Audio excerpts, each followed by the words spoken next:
This is PSN Newsrun, streaming exclusively on YouTube. Hello, welcome to PSN Newsrun. Our top stories. Nigeria delays new tax law to 2026 amid inflation concerns. UK pledges £19 million to boost Nigeria's climate resilient health, education. And on sports, Soneye, Mikel slam NFF, demand urgent reform in Nigerian football. Nigeria has postponed its tax law to 2026, citing inflation and cost of living pressures. The move is aimed at easing the burden on households and businesses. Here's Ella with details.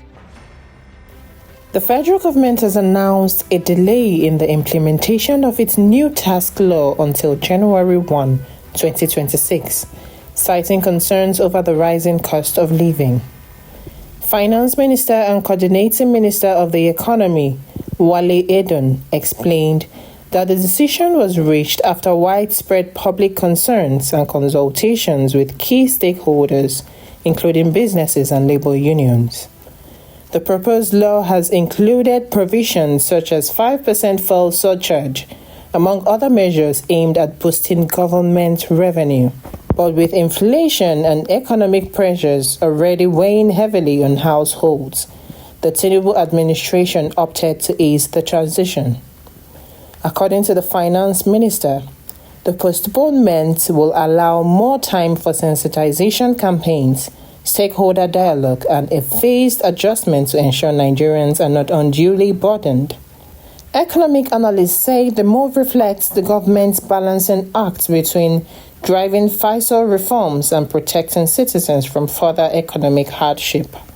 Ella Okechukwu, PS News. More good news from Nigeria as the UK pledges £19 million to help Nigeria strengthen health and education systems against climate change. Joycelyn has more on this report. The United Kingdom has committed £19 million to strengthen health and education systems in Nigeria's climate-vulnerable regions, including Kano and Jigawa states. The funding is part of the Climate Resilient Infrastructure for Basic Services initiative, designed to ensure schools and hospitals remain functional in the face of extreme weather events such as flooding and heat waves.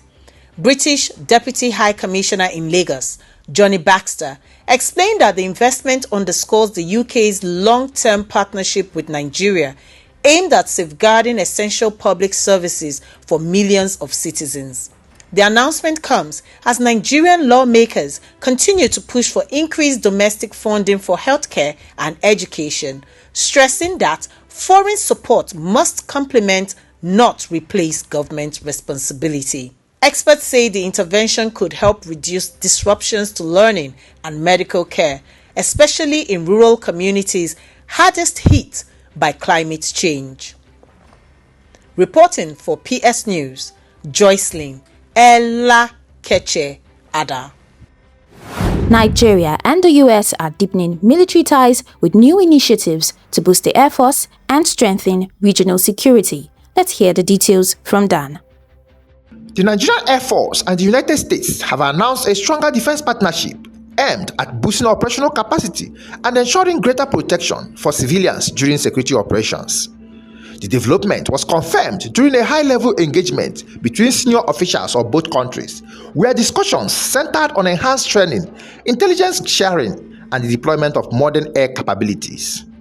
U.S. representatives emphasized Washington's continued commitment to Nigeria's security challenges, particularly in counterterrorism and regional stability.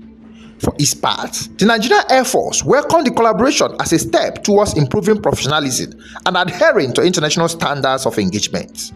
Defense analysts say the deepening ties highlight both nations' mutual interest in tackling insecurity while balancing the protection of human rights. Reporting for PS News, Daniel Ukejeme. On international news, Israel's bombing of Doha has sparked global condemnation even as Tel Aviv insists Hamas-linked sites were the target. Leaders worldwide warn of wider instability. Joycelyn runs us through this short analysis. Israel has confirmed carrying out an airstrike in Doha, Qatar, targeting what it called senior Hamas leaders.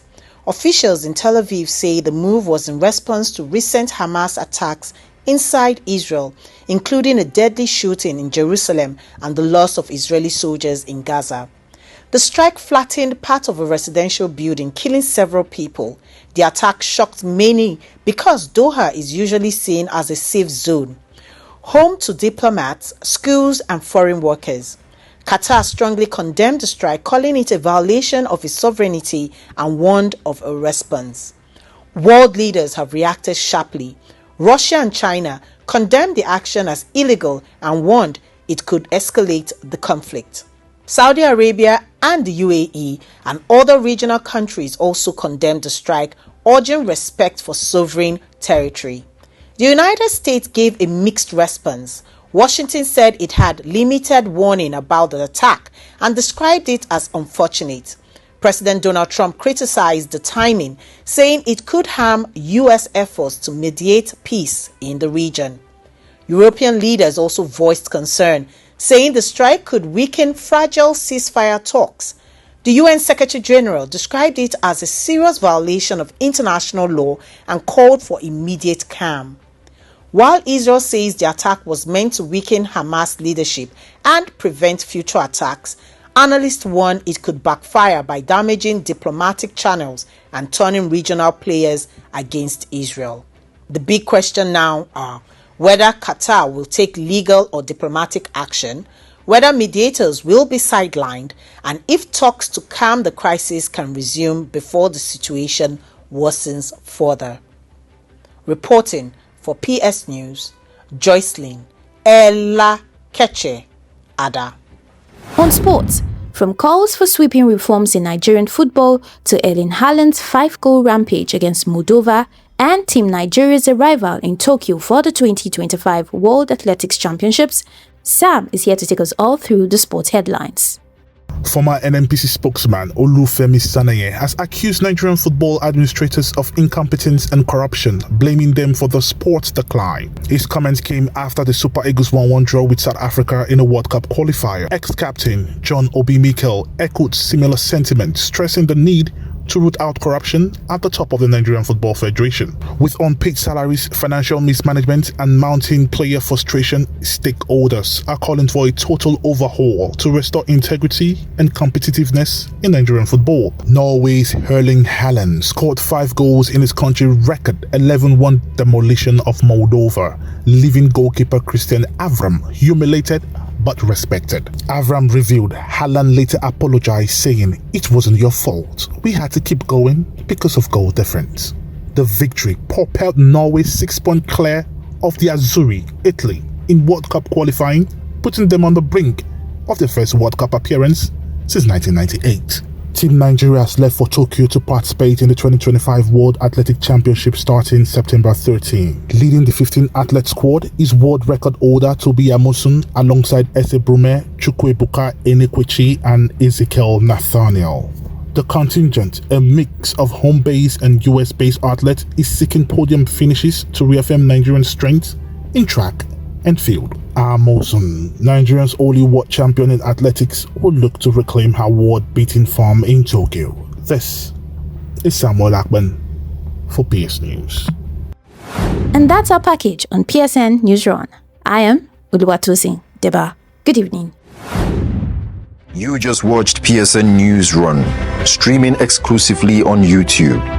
This is your trusted voice for news that matters. Subscribe, like, share, and stay informed.